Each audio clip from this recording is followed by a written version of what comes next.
My own personal story begins a number of years ago. I kind of withdrew into myself an awful lot. It wasn't obvious to me at the time. And that was kind of my first encounter ever with depression.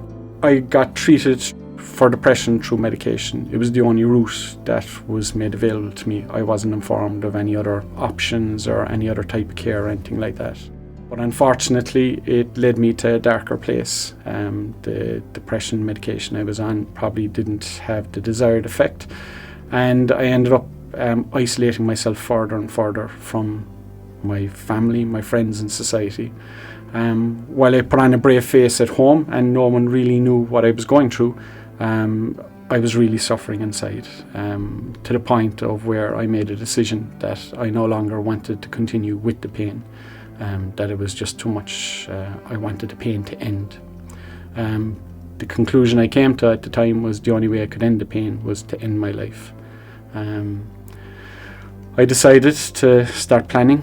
I looked at different possible ways of ending my life, and in the end I decided the easiest way for me, because I couldn't swim, was to actually jump in off a pier.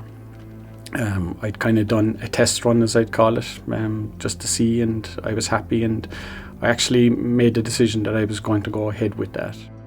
The occupational health nurse in work used to make contact with me every now and again, and I suppose the week I had decided I was going to do something, she had rang me. While she was on the phone with me, she to this day she can't explain what. We talk about it quite frequently, but she noticed something in my tone or the way I said something that kind of alerted her, and she came out there and then on the spot and said to me, "Are you contemplating suicide?" If someone had hit me with a baseball bat, it wouldn't have felt as severe as those words. Because while I had contemplated it, planned it, and looked at it, I'd never heard it back to me.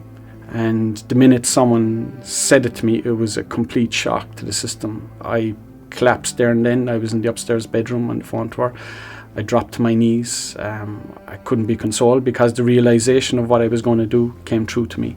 And I suppose that was the real start of my realization of what I was going through and my recovery.